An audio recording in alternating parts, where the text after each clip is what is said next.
사사기 7장 20절입니다. 한 구절만 보겠습니다. 같이 읽겠습니다. 세대가 나팔을 불며 항아리를 부수고 왼손에 횃불을 들고 오른손에 나팔을 들어 불며 외쳐 이르되 여호와와 기드온의 칼이다 하고. 아멘. 미디안 족속과 아말렉 족속, 동방 족속이 연합해서 이스라엘을 쳐들어 왔습니다. 그런 위기가 조성된 것은 이스라엘 백성들의 죄 때문이었습니다. 그 위기의 시기에 이스라엘 백성들 하나님 앞에 부르짖고 하나님께서 한 구원자를 선택하시게 되는데 그는 바로 기드온이라는 사람입니다. 이 위기의 시기에 여호와의 사자가 기드온에게 찾아와서 큰 용사여 여호와께서 너와 함께 계시도다 합니다. 그리고 그에게 하나님의 영이 임하게 됩니다. 기드온이 위기의 시기에 전쟁 나팔을 부니까 32,000명이 이스라엘 가운데서 싸우겠다고 나왔습니다. 근데 하나님께서 기드온에게 너희들 싸우려고 나온 사람들 숫자가 너무 많다. 내가 적군을 너희들 손에 붙이지 않겠다. 왜냐하면 너희들이 싸워서 승리하고 난 후에 우리 능력으로 우리가 이겼다. 틀림없이 그렇게 할 거라는 거예요. 그래서 적군을 너희들에게 붙이지 않겠다고 그럽니다. 그러면서 전쟁이 두려워서 무서운 사람은 집으로 돌아가라고 그렇게 말을 하라 했어요. 그래서 기드온이 싸우러 나온 32,000명의 사람들에게 너희들 이 전쟁에 무서운 사람이 있느냐? 그러면은 돌아가라. 그렇게 했습니다. 그랬더니 무서워서 돌아간 사람이 3분의 2였습니다. 32,000명 가운데 10,000명만 남고 다 돌아갔습니다. 그런데 10,000명 정도 남아도 쳐들어온 적군에 비하면은 정말 상대도 안 되는 아주 적은 수의 사람들인데 하나님께서 아직도 숫자가 너무 많다 그랬습니다. 내가 너가 이 사람들 데리고 물가로 내려가서 물을 먹게 해라 그랬습니다. 물을 먹는 모양을 보고 내가 선택을 하겠다 그랬습니다.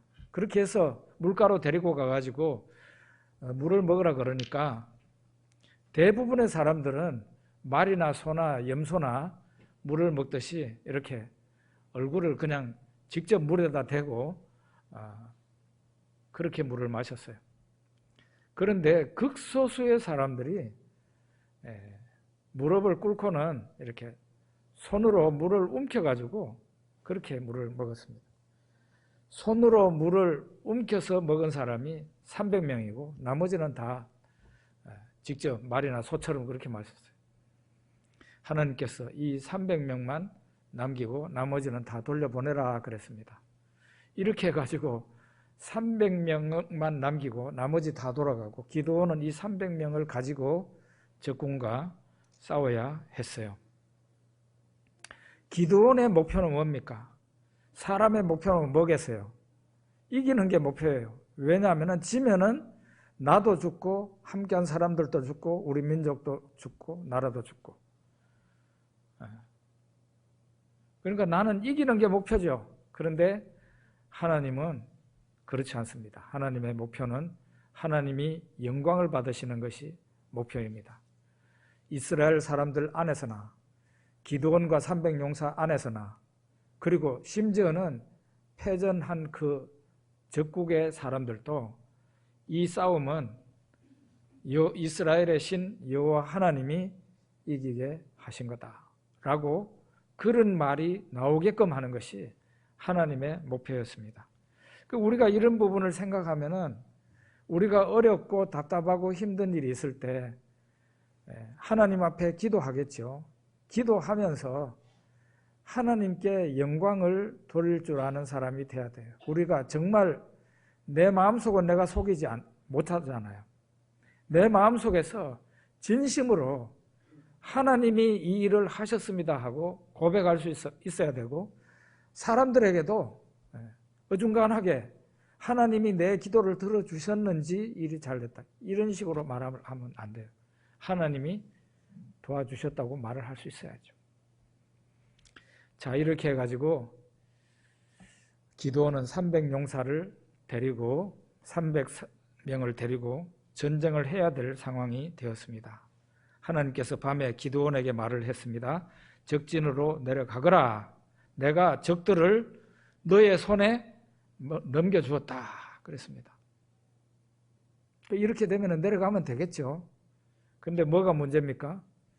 마음에 두려움이 있는 겁니다. 왜냐하면 이 전쟁에서 패전하게 되면 나도 죽고 300명도 죽고 우리 민족도 다 적국에 의해서 쑥밭이 될 거니까 두렵죠. 그래서 내려가라 하나님께서 말씀하시고, 혹시 네 마음에 두려운 마음이 있다면, 네 마음이 두렵거든 너의 부하 한 사람을 데리고 적진으로 내려가 봐라. 거기에서 무슨 말을 들을 수 있을 거다. 그래서 기드온은 부하 한 사람을 데리고 적군으로 살금살금 내려가 가지고 적군에 도달했습니다. 보니까 적군이 수가 얼마나 많은지, 여기 뭐라고 말을 하고 있는가 하면 메뚜기 떼가 아마 숫자를 헬 수 없을 만큼의 메뚜기 떼와 같고 바닷가에 모래와 같이 적군의 수가 많았다. 사람들이 누워 자고 있었다니까요.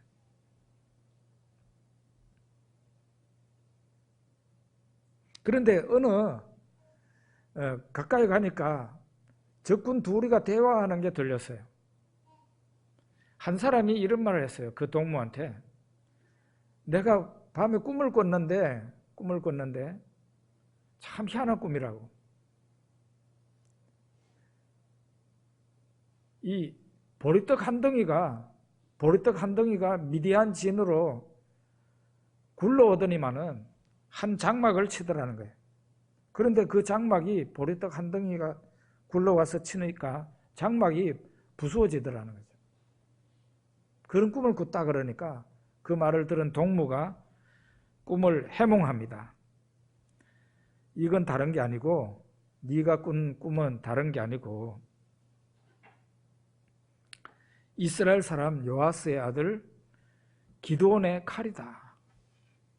하나님이 미디안과 여기 모든 사람들을 기드온의 손에 넘겨주셨다. 그렇게 해석을 하는 거예요, 적군이. 그 말을 기드온이 가만히 듣고는 거기에서 빠져나와서 자기 진영으로 돌아왔습니다. 큰 용기를 얻었어요. 하나님이 이제 승리하게 해주신다는 확신이 마음에 든 겁니다. 그래서 군사들에게 자, 일어납시다 해가지고 우리 저 적진을 향해서 가자고 그렇게 선언하게 됐어요.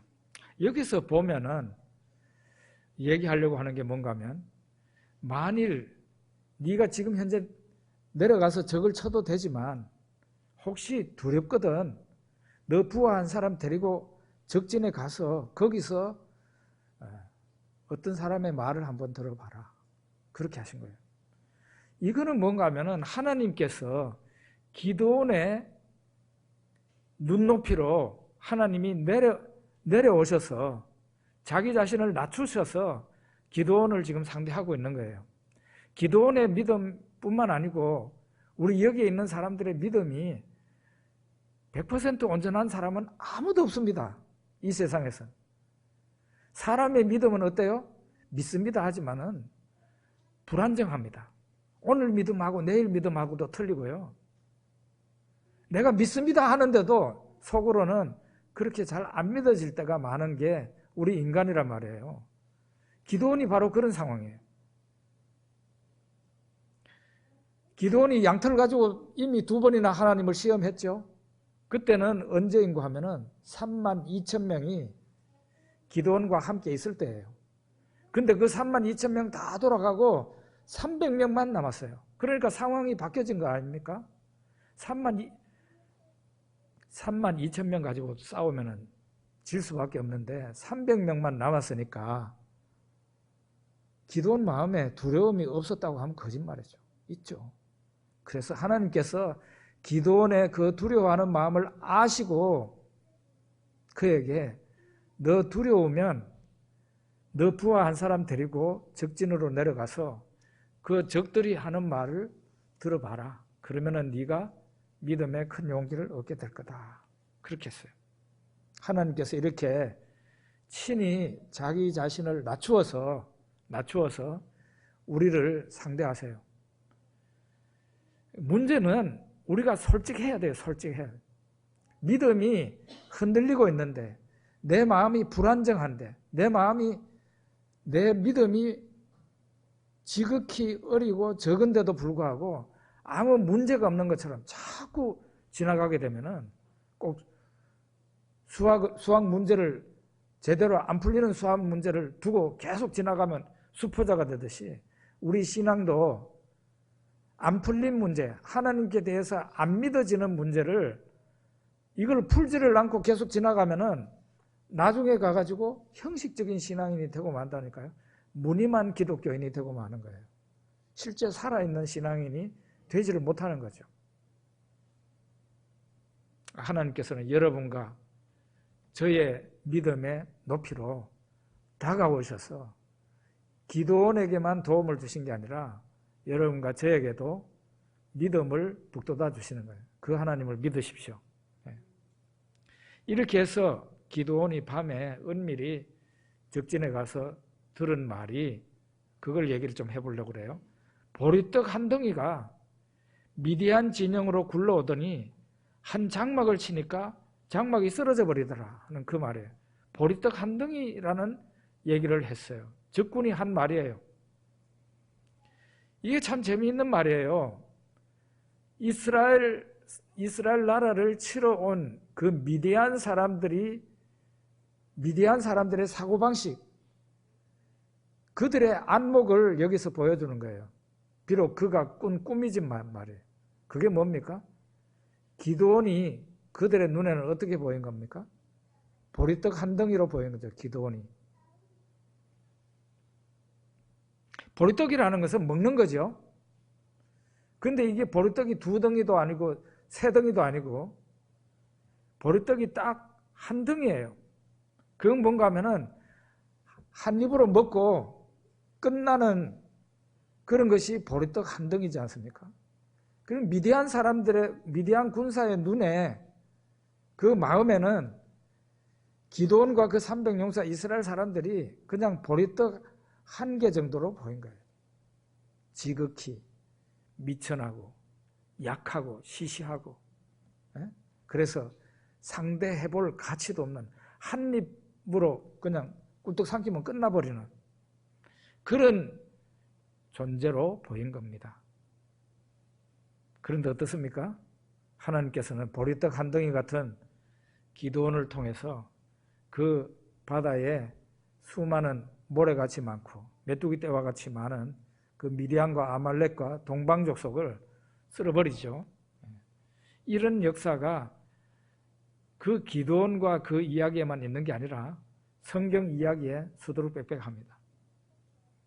이사야 53장 2절에 3절에 보면 예수님에 대한 예언을 이사야가 합니다. 이사야는 예수님 오시기 전 700년 전에 활동한 선지자인데요.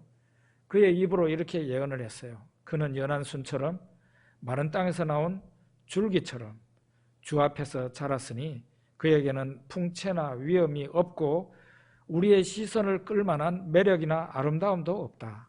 그는 사람들에게 멸시와 천대를 받고 슬픔과 고통을 당하는 사람이 되었으니 사람들이 그를 외면하고 우리도 그를 귀히 여기지 아니하였도다. 그랬어요.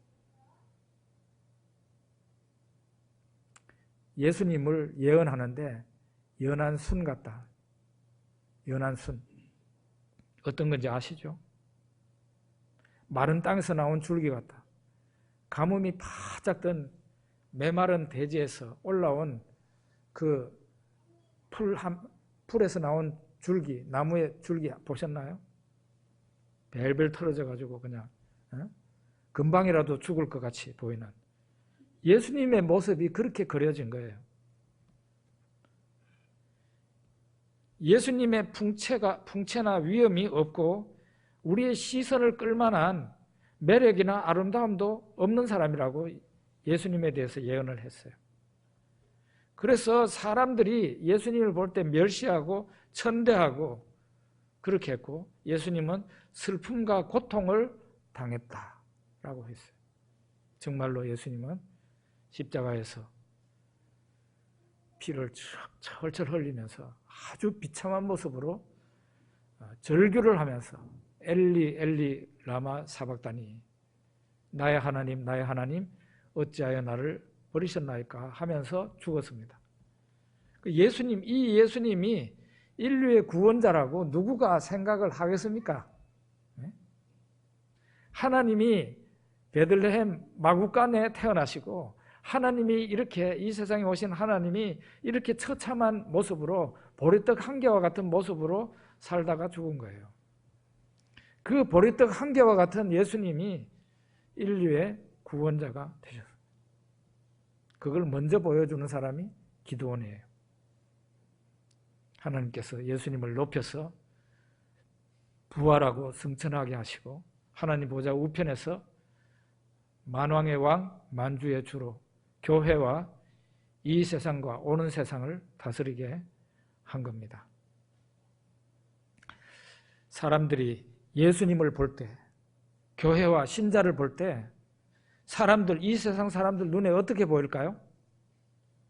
보리떡 한 덩이로 보이는 거죠. 보리떡 한 덩이처럼. 교회와 신자는 멸시하기 딱 좋은 모습으로 이 세상에 있는 거예요. 서울에 잘 나가는 교회들 10,000명 넘어가고 10만 명 넘어가는 교회들 그게 교회의 모습 아닙니다. 원래 여러분. 그게 교회의 모습 아니에요. 예수님의 모습도 아니에요. 예수님의 모습이 예수님이 이 세상에서 그렇게 잘 나가는 모습을 보여준 게 아닙니다. 교회 역시 그렇고 신자 역시 세상 사람들이 보기에는 딱 발로 밟아서 문 떼면은 없어질 것 같은 그런 모습이에요. 교회는 힘을 가진 이 세상에 권력과 힘을 가진 영광스러운 존재로 이 세상에 있는 게 아니고 세상 사람들에게 핍박을 받고 무시를 당하는 모습으로 이 세상에 있는 거예요. 예수님이 그랬고 교회가 그렇고 신자가 그런 거예요. 그런데 여러분 계속 그렇습니까? 아닙니다. 마지막에 가서 승리자는 예수님이고 교회고 신자입니다. 보리떡 한 덩이가 미디안 진영으로 굴러오더니 한 장막을 치는데 장막이 그냥 보리떡 한 덩이에 장막이 부서지는, 그게 있을 수 있는 일이에요. 이와 같이 놀랍게도 이 세상 권세가, 이 세상이 예수님에게 멸망을 당하고 신자에게 이 세상이 무릎을 꿇는 거예요.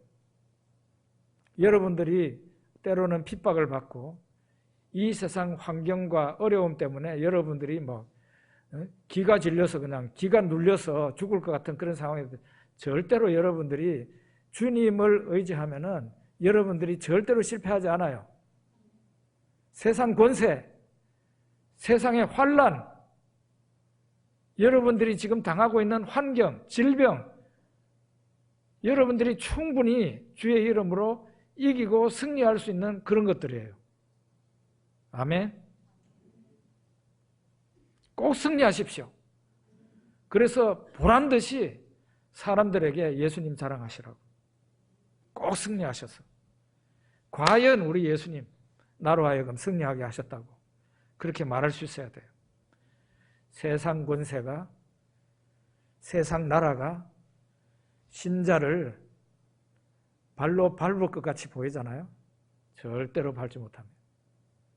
승리는, 마지막 승리는 신자에게 주어지고 이미 예수님에게는 승리가 주어졌습니다. 요한일서 5장 4, 5절에 보면은 무릇 하나님께로부터 난 자마다 세상을 이기느니라. 세상을 이기는 승리는 이것이니 우리의 믿음이니라. 예수께서 하나님의 아들이심을 믿는 자가 아니면 세상을 이기는 자가 누구냐 그랬어요. 세상을 이기는 자가 누구냐? 예수께서 하나님의 아들이심을 믿는 자라는 거예요. 여러분 그런 믿음이 있잖아요. 여러분들이 이런 믿음이 있잖아요. 그러니까 여러분들이 능히 세상을 이기고 승리한다는 말입니다. 또 하나 봅시다. 기드온이 300 용사들에게 명령한 작전이 어떠세요? 아주 여러분 이미 알고 있을 거예요. 희한한 작전이에요. 전쟁하러 적군과 부딪히는 사람이 칼도 없고 활도 없고 창도 없어요. 기드온이 자기 300명의 용사들에게 사람들에게 무장시킨 것은 나팔과 항아리와 빈 항아리와 횃불입니다. 이 세 가지를 300명이 각자 들도록 했어요. 그렇게 해가지고 적군이 많지만은 저 적군 외곽으로 하여간 이렇게 둘러있게 했어요. 그러고는 밤에 한밤중에 적군 가운데 그 보초 선 사람들이 교대하는 시간에 기드온이 일어나서 나팔을 불면 그 둘러싸고 있던 300명의 사람들이 전부 다 일어나가지고 나팔을 불고 항아리를 부수고 횃불을 치켜들고 여호와의 칼이여 기드온의 칼이여 외치게 했어요. 전쟁하러 나가는데 적군을 죽이는 무기가 기드온과 그 사람들에게 들려있지 않았어요. 그런데 이 사사기를 읽어보면은 하나님께서 이와 같은 작전을 기드온에게 쓰라고 말을 한 것 같지 않아요. 무슨 얘기인가 하면 하나님이 작전 지시를 했다는 말이 없어요. 만약에 이 희한한 이런 작전이 하나님께서 가르쳐 주신 거라면 분명히 하나님께서 이런 작전을 기드온에게 주셨다라고 말을 했을 텐데, 성경에 나올 텐데 그런 말이 없습니다. 없어요.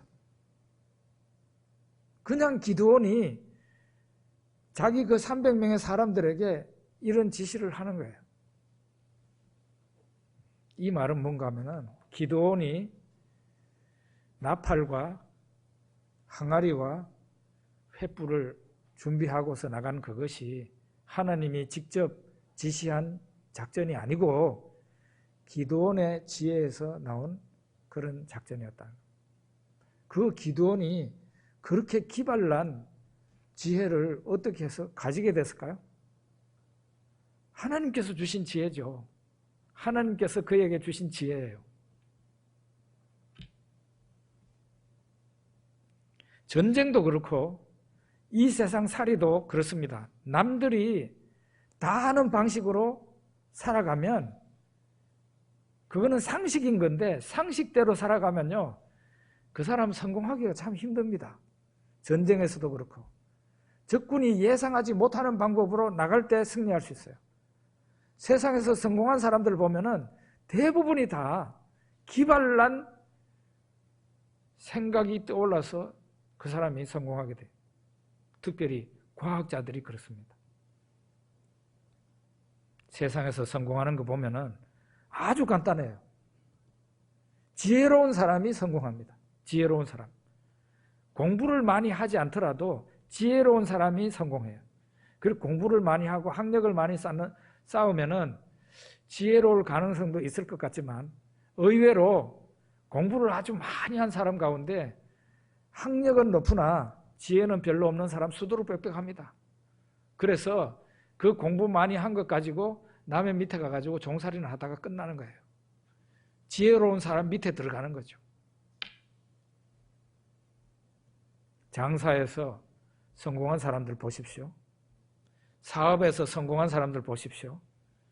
그 사람들 다 남들이 가지고 있지 않은 지혜를 가지고 있는 사람들. 특별히 과학자들이 그렇습니다. 과학자들이 남들이 가지지 않은 지혜를 그 사람이 가져야 과학자로서 성공할 수 있어요. 11월 우리 셋째 주에 감사절에 오후 특강을 마련했습니다. 김대수 집사님, 카이스트 교수가 와서 과학자의 신앙이라는 그런 제목으로 특강을 하게 될 겁니다. 그때에 우리 모시고 나올 분들을 오늘 이제 기록할 전도 대상자 찾기를 하려고 하는데요. 그 김대수 집사님이 포항공대 석사 박사 과정에 다닐 때 한 7년, 8년을 우리 교회를 다녔습니다. 우리 교회를. 7, 8년 정도. 나중에 집사까지 하고 제 기억으로는 선교위원장까지 했습니다. 주일학교 교사도 하고 봉사 많이 했어요. 그런데 그 학생 시절이에요. 아직 박사학위 안 받고 석사 시절인가 박사 초기인가 하여간 잘 기억이 안 나는데요. 저한테 기도를 해달래요. 그래서 무슨 기도를 해줄까요? 그랬더니 목사님 세포 한 개를 가지고 쥐를 만들어야 되는데 기도해 주십시오 이러더라고요. 제가 이해가 되겠습니까? 세포 한 개를 가지고 쥐를 만든다는데 만들어야 된대요. 그래서 저는 이해가 안 되는 뚱딴지 같은 소리로 들렸지만 그 포항공대 성경공부 모임에 매주 했어요. 그 안에 들어가서. 그때 기도를 했어요. 여러 형제들하고. 김대수 형제가 쥐를 잘 만들게 해달라고. 어느 날 갔더니 목사님 쥐를 만들었어요 이러더라고. 쥐를 만들기 전에 먼저 심장을 만들었다 이러더라고. 심장을 만들었는데요. 세포 한 개 가지고 심장을 만들었는데 저는 이해가 안 되죠. 무슨 말 하는지. 심장이 팔딱팔딱 뛰더라고요. 그 참 제가 직접 눈으로 봐야 그게 알 수 있는 거지. 그런 말을 하더라고요. 그러더니 그 다음에 또 쥐를 만들어야 된다고 해서 기도를 해줬는데 어느 날 갔더니 성경 공부 시간에 목사님 쥐를 만들었습니다 이러더라고요. 만든 쥐를 보지는 못했어요. 그런데 이 처음에 태어난 쥐가 암놈이에요. 그런데 이번에는 또 순놈을 만들어야 된대요. 그래서 만들었어요. 또 세포 한 개를 가지고 순놈쥐를 만들었어요. 그때에 그 암놈쥐하고 순놈쥐를 김대수 집사님이 주일학교 교사를 하고 있었거든요. 자기 반 애 이름을 붙였어요. 그때 우리 애 이름을 붙여서 암놈은 한별이라고 붙이고 순놈을 건이라고 붙였어요. 이상걸 집사님 아들.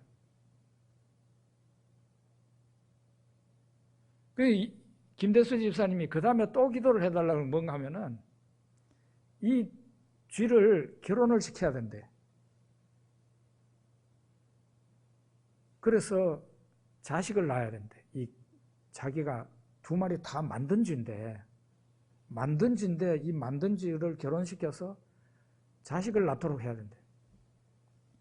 그래서 또 기도해달라 해서 저는 무슨 얘기인지도 모르고 기도를 했어요. 그랬더니 어느 날 목사님 F1이 나왔습니다. 자식이 나왔습니다 이러더라고요. 놀라운 일이 일어난 거예요. 문제는 그때까지만 해도 김대수 집사님은 별로 뜨지 않았어요. 문제는 쥐를 이렇게 만들다가 병이 걸리는 쥐가 나타난 거예요. 병이 걸리는 쥐가. 이게 처음에는 괜찮더니 나중에 병이 걸리는 거예요. 그래서 이렇게 이 병든 쥐를 이제 왜 이 병이 걸리는지 연구를 하다가 보니까 얘가 치매가 걸린 거예요. 쥐가 치매가 걸린 거예요. 사람이 여기 치매 걸리는 부분이 있답니다. 여기에 머리에 뇌에 전부는 아니고 딱 정해진 부분에 거기에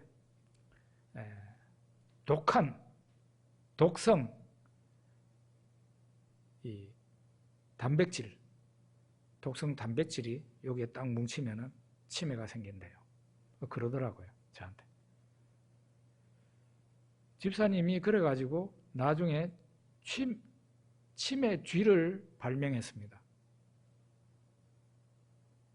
지금까지 그때까지만 해도 치매 쥐를 발명한 사람은 없었어요. 치매 쥐가 왜 중요한가 하면은 치매를 연구하는데 사람 머리를 갖다가 해놓고 연구할 수는 없잖아요. 실험할 수도 없고. 그러니까 치매 쥐가 필요한 거예요. 사람의 치매를 연구하기 위해서는. 그래서 집사님이 치매 쥐를 발명을 했어요. 그 치매 쥐를 들고 박사학위를 받고 난 뒤에 미국으로 건너가서 박사후 과정을 하고 돌아와가지고 서울에 잠깐 어디에 취직해 있다가 카이스트 교수로 간 거예요. 지금 인터넷 영상 보면요, 김대수 집사님 그 영상이요 엄청 많습니다. 엄청 많아요. 유명한 아주 스타가 됐어요. 이런 부분을 저는 이제 얘기를 들어서 아는데요. 보통 혼자서 이런 연구를 하는 게 아니래요. 이 대학 말고 대한민국에서 포항공대에서만 연구하는 게 아니고 이걸 경북대학에서도 연구하고 부산대학에서도 연구하고 서울대에서도 연구하고 국내에 있는 대학에서도 똑같은 연구를 국내에 있는 대학의 수많은 대학에서 연구를 진행시키고 있고 그 다음에 국내뿐입니까? 미국, 영국, 중국, 일본 뭐 수많은 나라에서 한국에서 연구하고 있는 그 연구를 같이 연구를 하고 있대요. 그런데 어느 한 사람이 연구해가지고 논문을 딱 써가지고 국제적인 과학 잡지 사이언스나 네이처에 딱 등재를 하는 순간에 그 사람이 스타가 되고 나머지는 다 줄초상 난대. 줄초상이래. 하루 후에 논문이 완료돼도 소용없대요. 하루 전에 딱 거기에 올린 사람이 승리자고 나머지는 같은 연구를 진행했던 사람 다 줄초상이래. 이야, 살벌한 경쟁이 과학자들 세계에서도 벌어지고 있더라고요.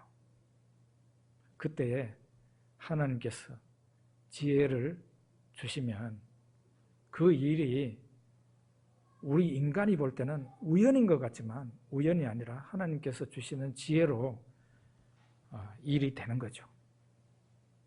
11월 셋째 주에 김대수 집사님 와서 특강할 때 여러분 기대를 좀 하시기 바랍니다. 우리 야고보서 1장 5절에 이런 말씀이 있어요. 너희 중에 누구든지 지혜가 부족하거든 모든 사람에게 후히 주시고 꾸짖지 아니하시는 하나님께 구하라. 그리하면 주시리라 그랬어요.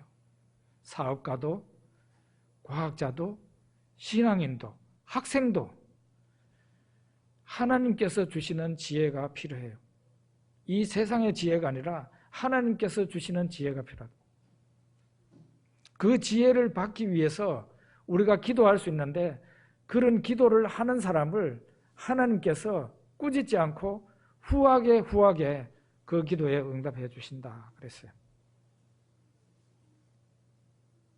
이렇게 놀라운 신기한 작전을 가지고 기드온이 결국은 미디안과 아말렉과 동방족속을 쓸어버리게 됩니다. 한밤중에 기드온의 300 용사들이 적군을 가만히 이렇게 둘러싸고 있다가 보초들이 교대하는 시간에 맞추어가지고 기드온이 나팔을 불었습니다. 그러자 기드온의 나팔 소리와 함께 그 300명이 거기를 둘러싸고 있다가 벌떡 일어나가지고 항아리를 깨면서 나팔을 불었어요. 그러면서 소리를 질렀어요. 여호와와 기드온의 칼이여 하고 막 소리를 질렀어요. 그리고 막 횃불을 막 흔들었어요. 그러니까 이 잠자고 있던 사람들이, 잠자고 있던 적군들이 밤중에 깜깜한데 이런 일이 일어났으니까 얼마나 놀랬겠어요.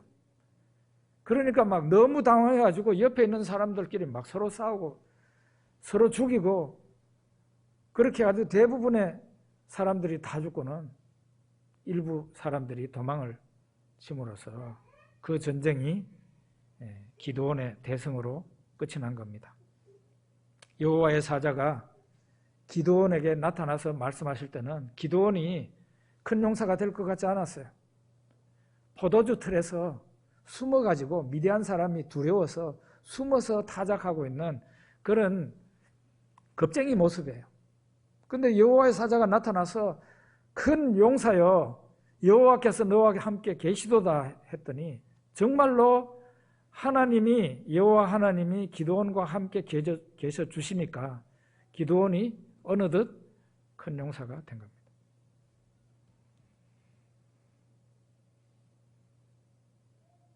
성경에 이런 말씀이 있어요.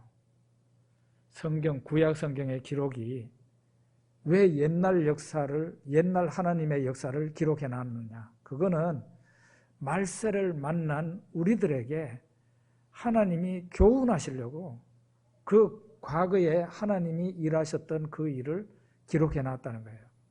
그러니까 기드온의 이야기는 기드온 혼자 승리하고 끝나는 그런 이야기가 아니고 오늘날 우리들에게 하나님께서 승리 주시기 위해서 우리들로 하여금 이 세상 나라를, 이 세상 사람을 능히 이기고 승리하게 해 주시기 위해서 그 기록을 기록하게 한 거란 말이에요.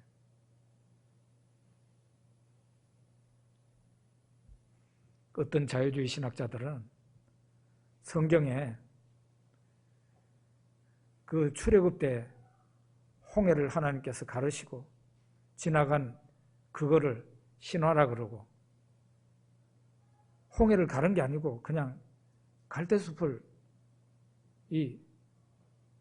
발리는데 찰랑찰랑하는 갈대숲을 지나갔는데 그런 일이 일어났다고 그러기도 하고 여러분 우리나라에 저명한 신학대학의 대학 원장으로 오래 지냈던 분이 이런 망발을 이런 허무맹랑한 강의를 수십 년간 했습니다. 그래도 그 교단이 놔뒀습니다. 그러니까 자유주의 신학자들이 막 나타나는 거예요. 이 자유주의 신학자들이 이런 기드온의 이야기를 뭐라고 그러는지 아십니까? 그거는 물마른 운하라 그래요. 물마른 운하. 운하는 운하인데 물이 말랐다는 거예요. 옛날에는 물이 흘렀는데 지금은 물이 말라가지고 배가 더 이상 통행할 수 없는 운하라는 겁니다. 성경 역사가 그런 겁니까?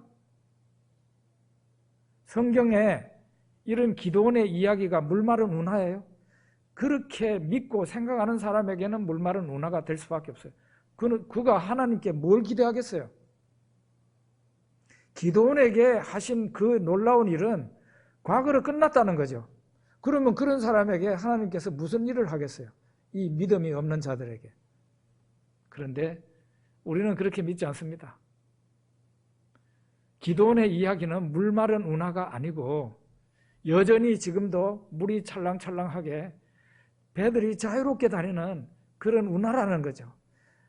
기드온에게 역사하시는 하나님이 똑같은 상황은 아니라 할지라도 인간적으로는 도저히 설명할 수도 없고 해낼 수도 없는 일을 하나님께서 신자인 나를 위해서, 교회를 위해서, 하나님의 영광을 위해서 일하신다는 거예요. 그거를 보여주는 거죠. 천지 창조의 하나님은 아브라함의 하나님이셨습니다. 아브라함의 하나님은 모세의 하나님이셨어요. 모세의 하나님은 기드온의 하나님이시고 기드온의 하나님은 다윗의 하나님이셨어요. 다윗의 하나님은 바로 여러분과 저의 하나님이십니다. 물마른 운하가 아니에요. 하나님은 하고자 하시는 일을 능히 하시는 분이십니다.